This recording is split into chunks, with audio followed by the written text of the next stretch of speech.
This is Law Bytes, a podcast with Michael Geist. There's one issue that has never been talked about in the House of Commons, not once. I checked. And that's generative AI. Now, many of you, this is the Cassandra moment. I'll go, oh, she's going to talk about the robots here. If you have not heard of something called Chat GPT, it was released last week. I ask you to Google it. Google Chat GPT. This is an AI that doesn't just regurgitate human speech. It parses and can nuance and come up with its own type of thought. This is here. This is creating massive waves, and in the next year, likely in the next year, it will displace lawyers. You can just ask the thing to write up a contract for you and any country's jurisprudence. It can come up with, interpret legal rulings. It writes its own code. That was Conservative MP Michelle Rempel-Garner on the floor of the House of Commons less than 10 months ago, citing generative AI for the very first time in debate. It's been a dizzying stretch since the launch of Chat GPT, with artificial intelligence regulation and policy bursting forward as a top concern in Canada and around the world. From a Canadian perspective, Bill C-27, which has definitely not moved quickly, got most of its initial attention for its privacy provisions, but its inclusion of an AI bill, AIDA, has emerged as a huge issue in its own right. Meanwhile, the government has also been quietly pushing ahead with new generative AI guidelines that may debut as soon as the day after this podcast is released. Bianca Wylie is a writer and open government and public technology advocate with a dual background in technology and public engagement. She may be best known to many for her advocacy on the sidewalk smart city issue in Toronto, where she was the most visible and effective critic of that initiative and the process behind it. She's become increasingly uncomfortable with the AI regulatory process in Canada, and she joins me on the podcast to provide her thoughts about AIDA, generative AI regulation, and a process that she believes is in dire need of fixing. Bianca, welcome to the podcast. Hey, thanks for having me, Michael. Yeah, I'm thank you so much for taking the time to come on. You know, we've known each other for some time. In fact, I think was really a front row seat seeing you in action during the entire sidewalk waterfront Toronto issue, where you were a leading voice in raising concerns and community awareness. And you have to say, having seen a lot of your presentations and your efforts in that regard, because I was on the digital strategy advisory panel for Waterfront Toronto as part of that, it always struck me that a big part of your concern revolved around process-related issues. You know, there were lots of different things that came out as part of that process: the social concerns, what technology was doing, democracy, whether or not government was being sufficiently accountable and transparent. A lot of those things weren't being accounted for, but a lot of it was, you know, it's the process that we've set up that kind of, in a sense, bakes in a lot of these concerns.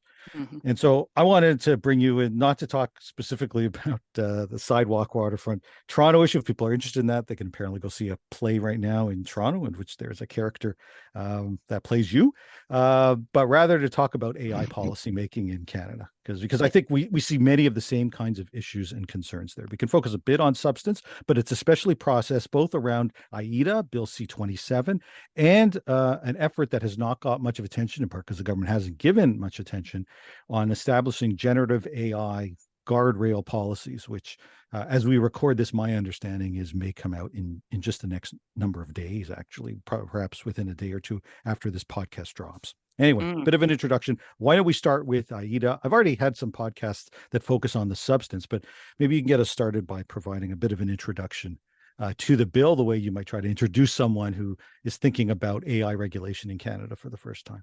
Yeah, certainly. And I was so happy to join you today, because a lot of my thinking on this, exactly to your point, is about process with AIDA and AI and democracy and public engagement.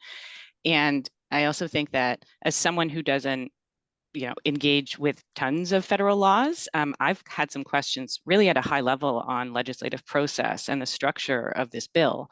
So I'm curious to get some of your thoughts back on some of my observations. It took me a while to realize that a good starting point, if I were to talk to somebody about what's going on with this, would be 2017. because in 2017, the Ministry of Innovation, Science and Economic Development launched the Pan-Canadian AI strategy. And I think it's important for all of us to acknowledge that the work of whatever, regulation or however the thinking around this is going at the current moment was really born. Now we're into the 5th year of the federal government taking public money and investing it in both the research and commercialization of AI. And so ICID, who is the one who drafted this bill, has really and continues to have a mandate to increase the uptake of the use of AI across all sectors of Canadian society, and also to support Canadian AI companies. And I think that that's really critical, because if you forget that that's where a lot of these conversations started, you might lose the frame, which is that we've got the ministry that is responsible and mandated for the uptake and growth of this industry now putting forward concerns about the uptake and growth of this industry. So there's a bit of a closed circuit there. So I think, one, that's an important piece of history. Two, I think, and this was evident to me in the sidewalk conversations, is that AI as a term, and I don't want to devolve too far into this, but it's not an accessible term for people. If you say to someone, let's talk about AI, or even if you start to talk about automation, it's not something a lot of people feel is within their comfort zone to talk about. And that generally makes it feel like people can't weigh in, because even take myself, I've been reading a lot about this in the past year and a half, and I would not, profess to be an expert in artificial intelligence or machine learning.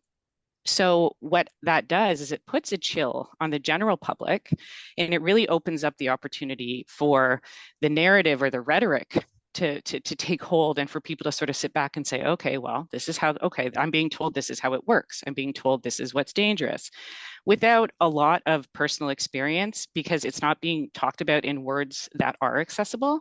So on that front, I really try to talk about AI or machine learning as, firstly, AI being a marketing term, and secondly, that really pattern matching, historical patterns, using historical patterns, lots of data to predict future events or to create things from the past. So pattern matching, I find, is at least somewhat accessible to people.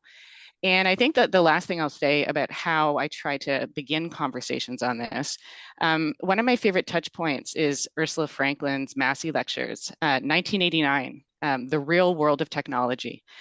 She makes a really compelling argument that public participation needs to be increased in technology matters, not just because of the public investment, not just because of the consequences and the general idea that that's a good idea for democracy, but really because technology influences our culture.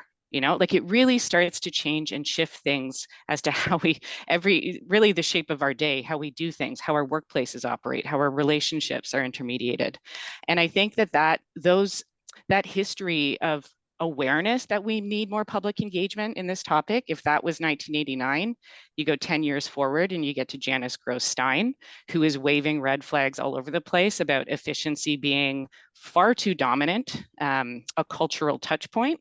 And I just think if you look at that, that's more than 20 years ago. We haven't really addressed those problems and made it so that people can engage on this topic.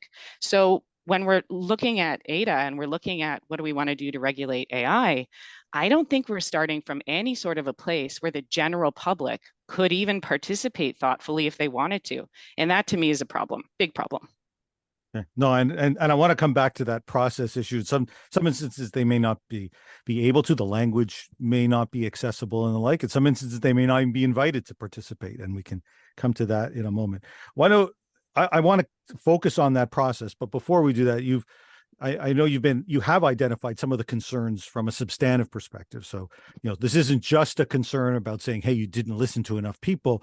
It's also concerns about at least what the output is. I want to focus on how we got to that output, but what are some of the concerns that you have with this bill that is probably worth noting, is included within a broader privacy bill within C-27. So it meshes together both privacy and AI, and it hasn't moved quickly through the House, but there is a lot of expectation that it will be subject to hearings in the fall. So it seems to finally be starting to move legislatively in Ottawa.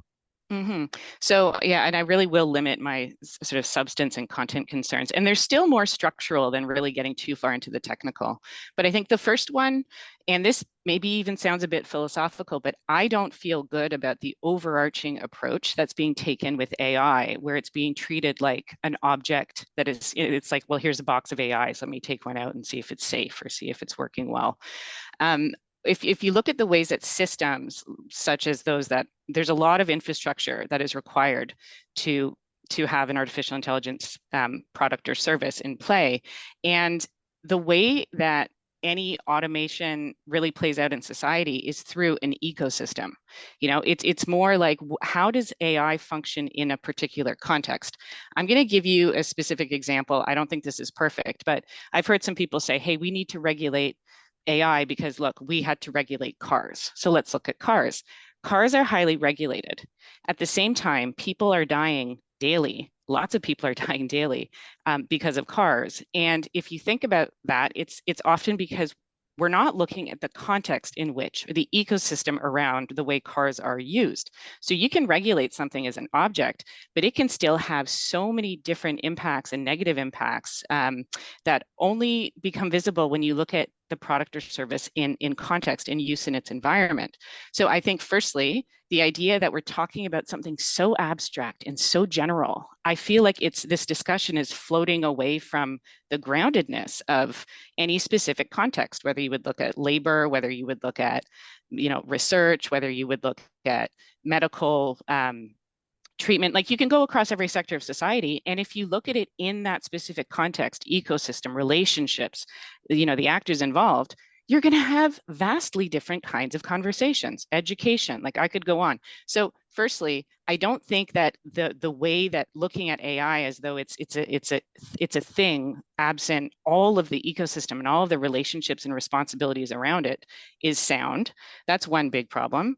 I think secondly, the idea that there is very specific harms and we need to focus entirely on, you've probably heard some of the catastrophic fears, or like, these things going to take over and be automating very dangerous situations where a human should be making a decision rather than a machine. I think what happens there is that you go in very narrow and look at a tiny set of cases. And what you don't do is look at the broad ways that you can use automation and cause harms or cause cultural change. And that's these kinds of technologies, they're seeping into every public and private sector domain imaginable. And I think that that's something that the consequence of that gets back to Ursula Franklin's thinking, where labor, I think, is a great example. If something like AI is going to fundamentally change what decent work looks like, because there's a push to automate even what seemed like banal or administrative function, that is a major consequence that is not being touched here. And so I think what happens when you have this like really intense focus on what are seen as like high risk or future dangerous scenarios, you miss the majority of the field, which is current and existing harms and all the kinds of things that are harmful in a broader context, but you don't have a line of sight to unless you're talking in specifics. I think the final one structurally that is a problem is the oversight that is proposed in AIDA is really a closed circuit of ICID again, where there's, looking to set up a new sort of oversight regime, and that's all going to happen downstream of the minister within ICID. If your mandate is both to increase the use of this technology and then be curtailing its use when it is dangerous, that's not technically, for me, you don't need to know about AI to understand that from a governance perspective, something there is really off. And so that proposal that somehow we need to invent, new institutional power, and downstream of that comes industries, they're going to start to, is this fair? Is this ethical? Is this responsible AI? I think all of that can get quite distracting from that higher order question, which I would have hoped someone who is an expert in legislation would have looked at this proposal that is currently in AIDA and thought, no, that's a non-starter. That's not how you set up any kind of responsible, accountable governance structure. So those are three that, bubble up to me in terms of a problematic approach. I just want to say, it's not to say that we don't need to think about regulating general purpose technologies, but the way that it is being proposed here, to me, several red flags. Okay, that's interesting. Now, I guess for me, what follows from that is, as you identify some really big picture concerns, at times of people on that will focus on specific provisions and or the lack thereof when it comes to this. And certainly the governance side of that piece is one that has come up before, but you've identified a number of other concerns. So to what extent do you think that's a function of process? What do we know about how AIDA came to be? What kind of consultation was there? Was it in your mind, based on what we know, that some of the shortcomings that you believe are there are a function of how the government's gone about trying to create this in the first place? Yeah, so I was surprised when I saw AIDA appear, because we know if we go back a few years, there was a broad federal public consultation, and not to say that that was even great, but it did occur to think about issues related to this digital charter concept. But specific conversations with the public, but writ large, did not happen specific to AI. So that lap never happened. Then we had ICE had set up this AI advisory council. Now, its remit was to grow trust in the use of AI, and its remit was to get people thinking, how might we use this productively, because this is a good idea for the Canadian economy. So the one group that sort of had a bit of a mandate to engage with the public was doing it more as a marketing exercise than really as a place to try to draw out the kind of conversation that you need to have, where there can be opposing views and that you would surface challenges and problems, and not just the sort of headline issues, but you would need to be sharing with people that deep privatization and centralization of power in terms of the infrastructures that a lot of this technology relies on. You'd really have to do a pretty significant amount of education to even have those conversations. The AI Advisory Council did not undertake that. And they even have in their one report that what they started to talk about with the public was really just scratching the surface, needed to be returned to. So even within the group that ICID may be thinking was part of any kind of public discussion, has itself said this is not in any way fulsome. So we've got lack of general public consultation. We've got whatever the advisory council process is.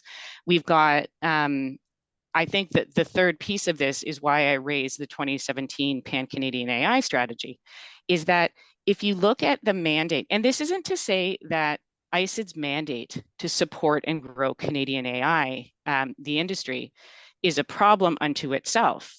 I'm not saying that, but I would think that ICID would be aware that the issues that are being raised now, the remit is far broader than their own. So I think the fact that ICID is the drafter of a bill that is now talking about everything from human rights concerns to culture to democracy, I would have thought someone within Minister Champagne's office would say, you know what?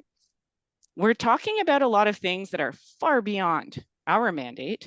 It would probably make sense to start to work across government and to start to bring in other participants and other ministries. I think labor, to me, continues to be just an absolutely wild omission, given the consequence to this kind of automation to both what decent work looks like and to the economy. So I think we don't have any of the historical evidence here that any sort of groundwork was done properly. And then you add on the fact that the mandate is not the right mandate if you're going to talk about human rights issues. This is not ICID's world. So those to me are three big problems with how we got here. And then I think the final thing to layer in is to remember we are still, yes, it's not a WHO defined emergency anymore, but we have been through crisis years. We're still in a bad place. There's a lot of conversation about productivity, the economy, and there is a global push right now to make AI the next place for capital to go. There is a desire to see this industry grow and expand. And if you look at what some of the international, some of Canada's peers are doing, they're also doing similar things to what Canada is doing. But as far as I can tell, Canada has not done its groundwork to be this sort of urgent rush to head over, to the G7 and say, hey, we want to harmonize globally with everyone, because Canada hasn't talked to its people, but it's showing up and sort of saying, all right, let's tag in with what everyone else here is doing. And that is incoherent with Minister Champagne saying, "Oh, we need to make sure we're supporting Canadian values." It's like, well, what does that even mean here? You haven't checked in on those values in this context. Yeah, no, there has been I think most would say a lack of conversation, to be sure, around some of this stuff. Now we did see a push to try to move this bill forward back, I guess, in the spring of this year. When it was first introduced, most of the attention, I think, was on the privacy side, and that has gradually shifted. And I think, personally, as someone who spends a lot of time on the privacy side, I think it's a big problem that if you literally get 5 minutes before committee, and now 5 minutes alone is not a ton, and then to have to now choose, am I going to talk about AI or I'm going to talk about privacy? That alone suggests that one or the other is just going to get short shrift. There's almost no way around it. But we did see earlier this year a bit of a letter writing campaign, kind of almost out of nowhere, in support of the bill, saying, this was super urgent. And it was at a time, obviously, when Chat GPT was getting a lot of attention. It came and went pretty quickly, but it's clear it was backed by some of the pretty big names in the AI space in Canada, including led by, I think, Yoshio Bengio. What were some of your thoughts? I mean, is this sort of a piece with those kind of broader concerns that you have certain voices that are driving this and many others that aren't even aware that it's taking place, much less being consulted? Yeah, I mean, my thoughts when I saw that letter is just it's a thought that's been persistent, which is there's an absolutely disturbingly small set of people that are informing and influencing national policy and law. I mean, like far, far too small. If you put the topics being discussed beside the number of people being engaged in the discussion, it's it's one of those things you look at and you think, I would feel uncomfortable if I was standing up and saying, oh, with great confidence, this is what we have to do, as like such a tiny number of people. And I think it's not to my mind that the people who are, whether it's Benji or others, I think they're concerns. I genuinely think they are concerned about the speed with which some of the technology is accelerating, which is something they're doing themselves. But the idea that they can't see that they have zero expertise in policy creation or in democracy, as far as I understand. And so I am concerned that ICID, or Minister Champagne specifically, is really just sort of following along a narrative that is deeply, deeply vested in the expansion and uptake of these technologies. Like it's way too closed a circuit. And I think something else that tips me off, when the people who want regulation are coming from every side. So the government wants regulation, the development community wants regulation, the critics within the tech industry want regulation. There's also something disturbing when the entire conversation is so closed and tight that it's like there's only one thing on the table here. And I just, from a perspective of what good process looks like, we know if you look at the history of democracy and policy and law, there has to be friction, there have to be trade-offs, there has to be disagreement or space for different positions. And I think what's happened here is you've got such a tiny number of people that, frankly, for me, there's some sort of maybe it's because I worked in facilitation and I understood what it was to say what I think does not matter. This process is to facilitate a conversation that is broader. I don't see any sort of humility here in terms of understanding that there are enormous different types of consequences that, like, they're not even on the table. And I'm just going to keep going back to labor and culture. They would reorient this discussion and the regulatory approach entirely. So when that came out, the things that really come to mind is the closeness and the sort of just tiny, close-knit, very closed circuit set of people that are driving this agenda. And secondly, there's absolutely inadequate amounts of diversity and friction in the conversation, even coming from critics, because critics are, even in the best of times, still vested in this thing being important. There are just there is just inadequate representation from way too many places. And I would have thought that a minister in the government would be able to look at this and say, you know what? This is too narrow. This is too narrow. This is not the way that you lead or design process to make sure that we're actually thinking about this expansively. Well, if AIDA feels narrow, get a load of the work on generative AI, which is, in a sense, a subset from this government on this issue. So as you know, and some listeners may know, over the summer, there was a generative AI document sort of designed to establish some guardrails, a non-binding document, but essentially trying to establish a bunch of principles. It wasn't made public, but it was the existence of this consultation was inadvertently, we think, posted on a Government of Canada consultation website.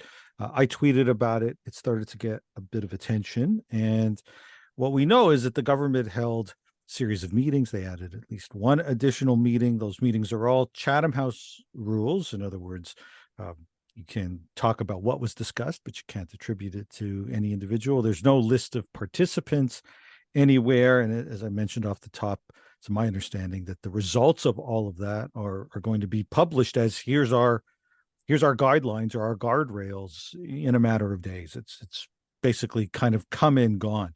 You have thoughts, in the aftermath of the kinds of concerns you've been expressing, and you're certainly not the only one. There were many people that looked at AIDA and said, "Listen, we need privacy law. Can we stick with that lane?" And we've got a whole series of concerns about how this AI bill came about, much less some of the substance in it. Can we hit the reset button here and do so and really kind of start over?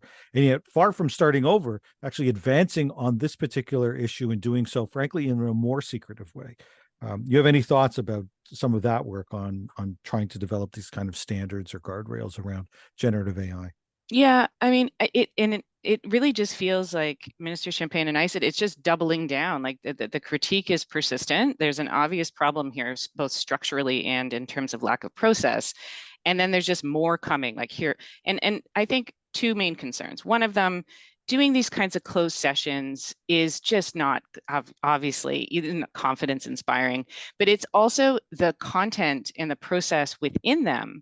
If you can't access it, and if you do, and I'm sure we'll see more detail here, you look at AIDA, it's 18 pages of vagary, and that is by design. I don't know what's going to happen with this code of practice or generative AI discussions, but again, there's something really incoherent about the argumentation that I just want to focus on. On one hand, there appears to be these really specific deep fake, or, like you'll see ICID mentioned, these are concerns that we have and we need to respond urgently. And then when you look at the content of what is being put forward, it is absolutely in the abstract.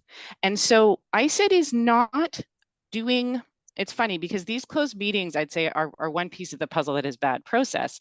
But I would say even more tellingly, and this is where it gets really problematic to me, is they're doing most of what they're doing pretty much like wide open in terms of publishing. They wrote a companion document and it explicitly says part of why we're rushing here is to signal to the industry that they're not going to get really hemmed in too far or punished for working in this area. And you think, really, this is our concern?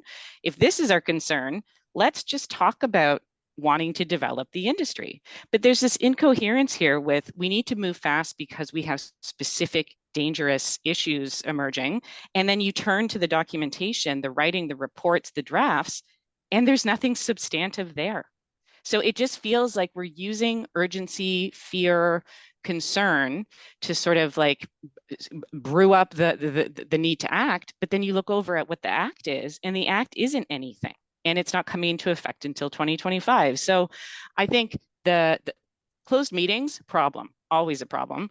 But just to go out further to their rationale and as it's being published, there's a really, to me, brazen sort of doing this broadly in public and kind of saying, no, this is inherently what we have to do to get this done. And these are the people we need to talk to, and they know, and you don't know. So just like, don't worry, you'll see that we're doing a good thing for you. It's got a bit of a paternalistic quality to it, the way that it comes off to me, to be honest. But don't like the closed meetings, never like those.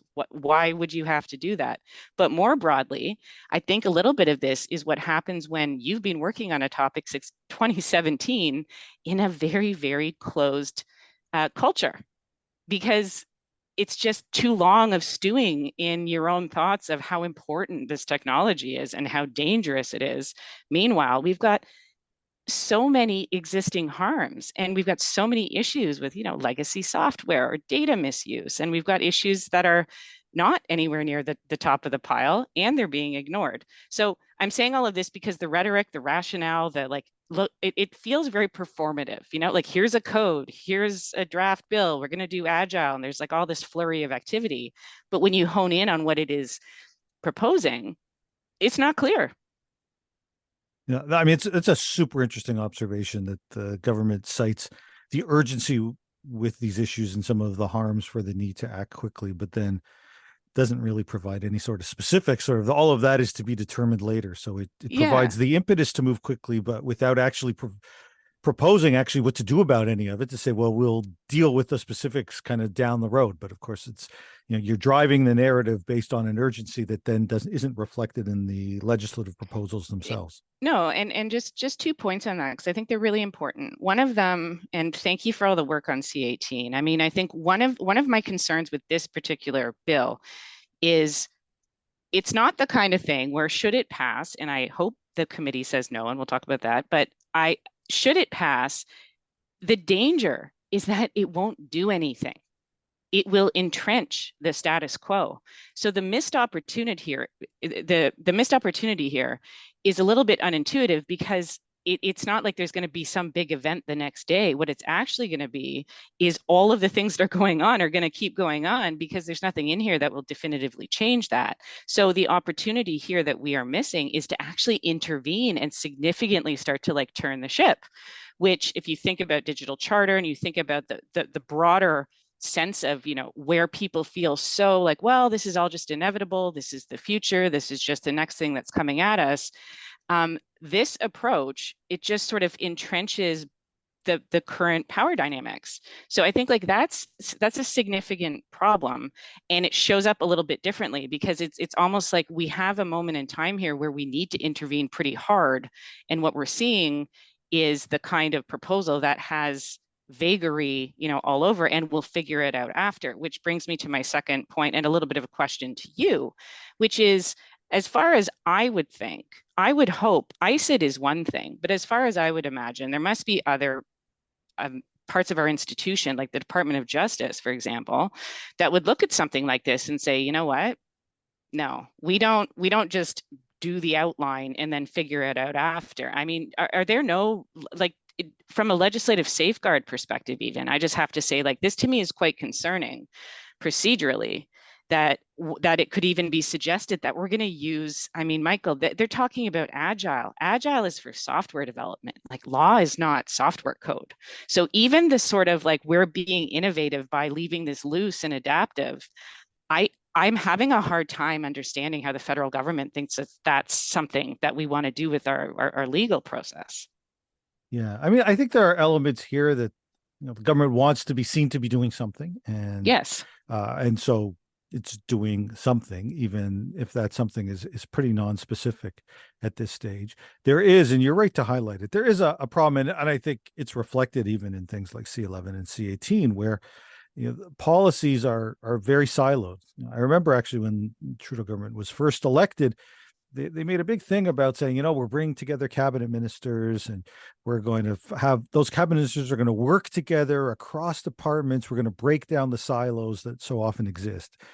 It's pretty clear, a number of years later, that has not happened, and that in fact, whoever gets responsibility for a particular issue shepherds that bill through, and the ability to, in a sense, almost cross-pollinate policy across government becomes exceptionally difficult. That might happen a little bit, during some in the back room sort of thing or at cabinet, but once it's out there, there's one minister that typically has responsibility for that piece of legislation, and that's it. And so you don't get sort of all of those different perspectives brought to the table.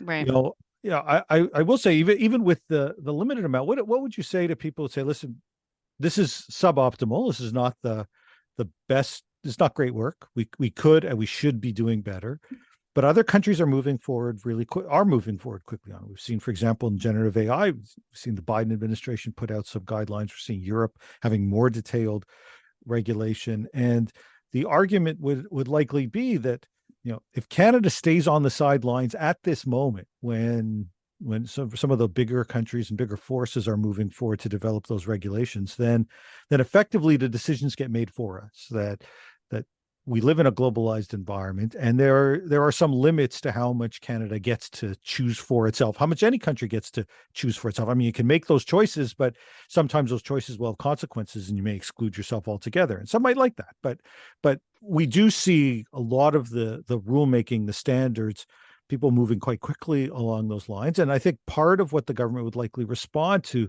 some of the concerns about the way in which it's going about doing this is to say, listen, we're facing our own process, and it's a global process in which others who may have more power globally to establish these rules are setting those rules.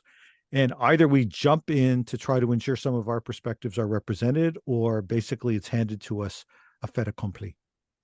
Yeah, so I think this is a great time to zoom out because this is a very real question, and it does relate to where global capitalism is at today. And I think like there's a great book I just finished. It's a long read, but it's called Palo Alto by Malcolm Harris, and it goes back to the beginning of Stanford University in 1850 and goes all the way forward to current day, and looks at Silicon Valley and technology and capitalism in specific.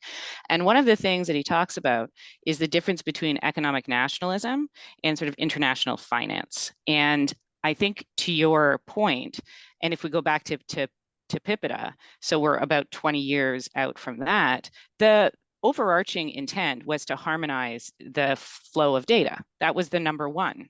And in this instance, it's again that argument around like international capital, which is what is driving the development and uptake and use of these technologies, wants harmonization.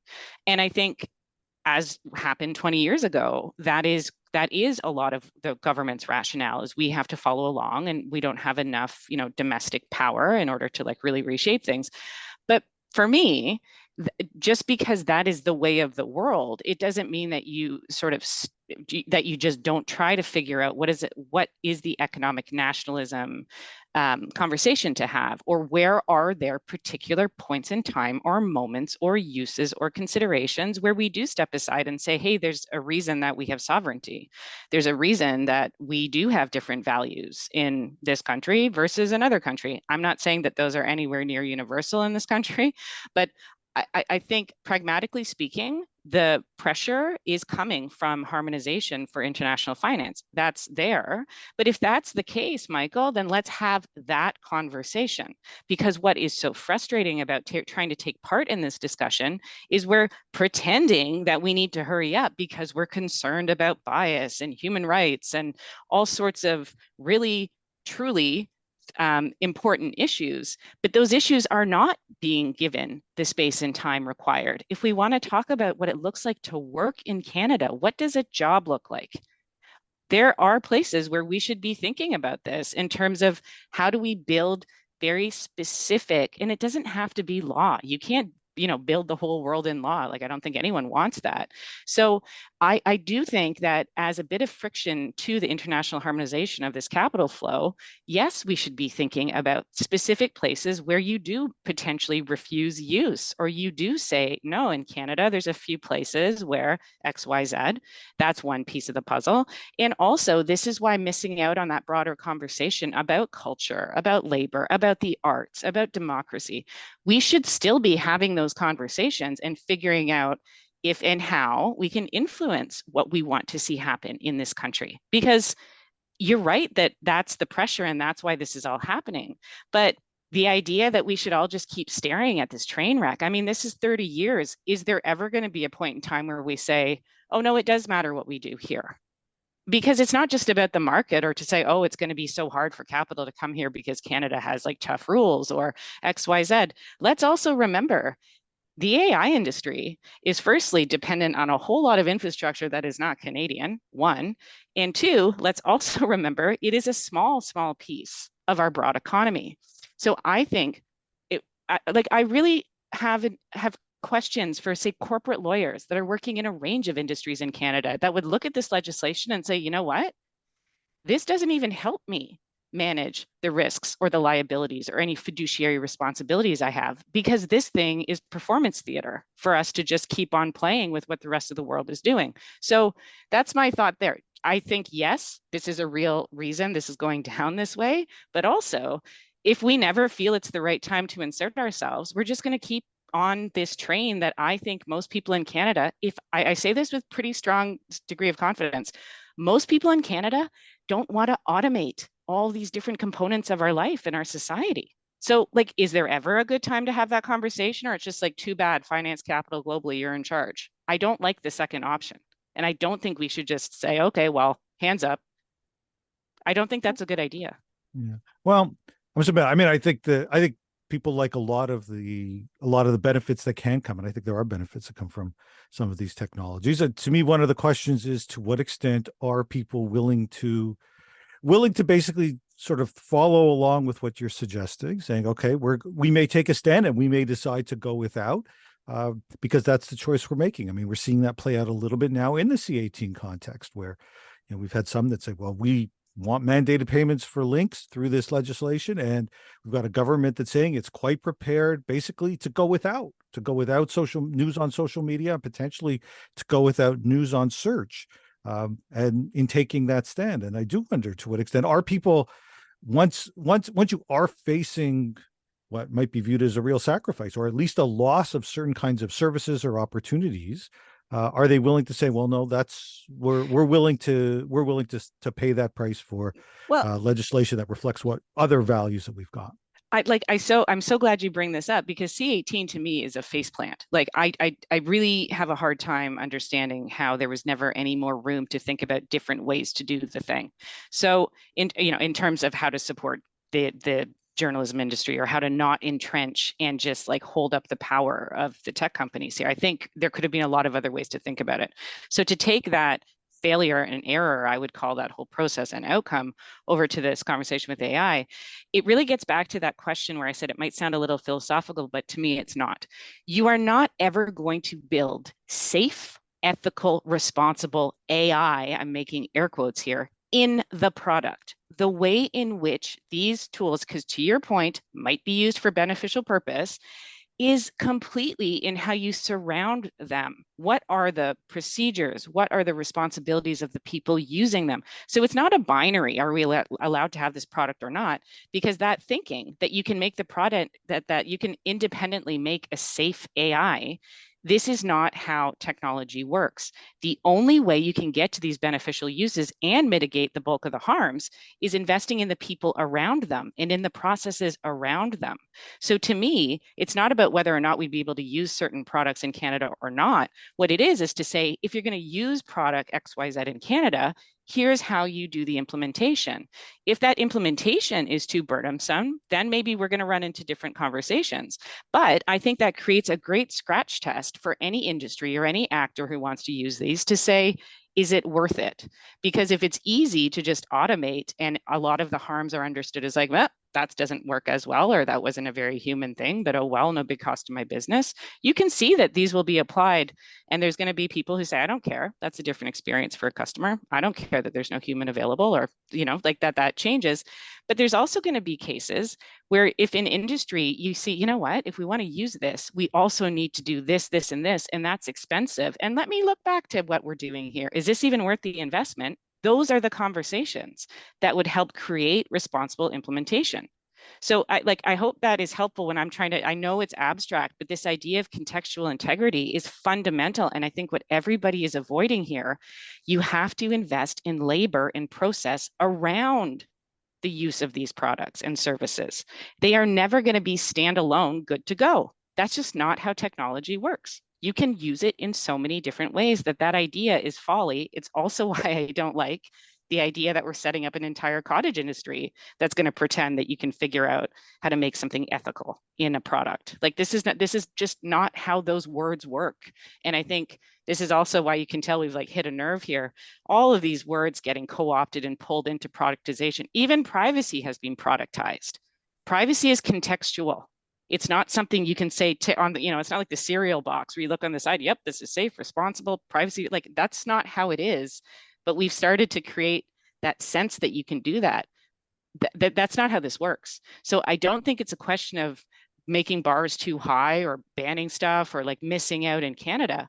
It's investing in the thoughtful ecosystem to support use. If it's beneficial and it's worth it, great. And if it's protected and safeguards are there, fantastic. Those are going to come from people.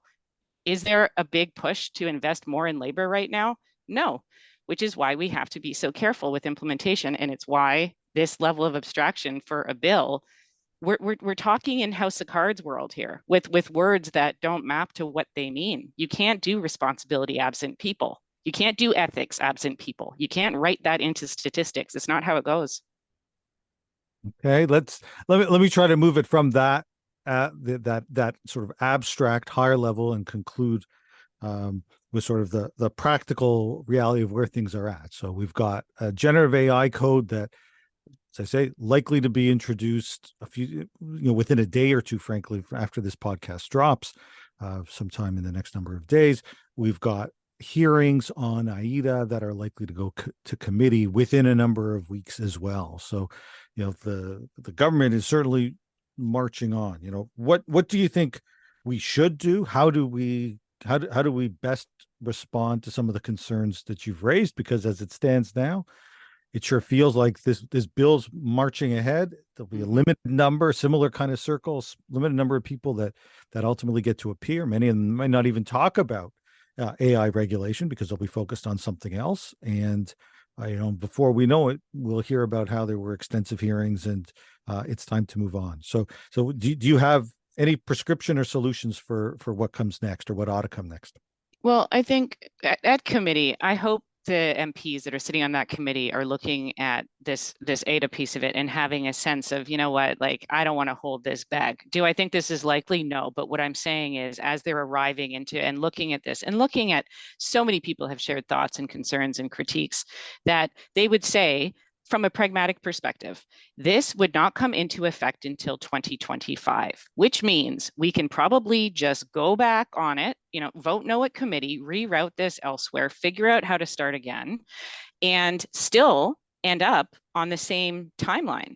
So I think like there is a very reasonable, rational, defensible decision to make to say no to this thing at committee. I think that's one thing.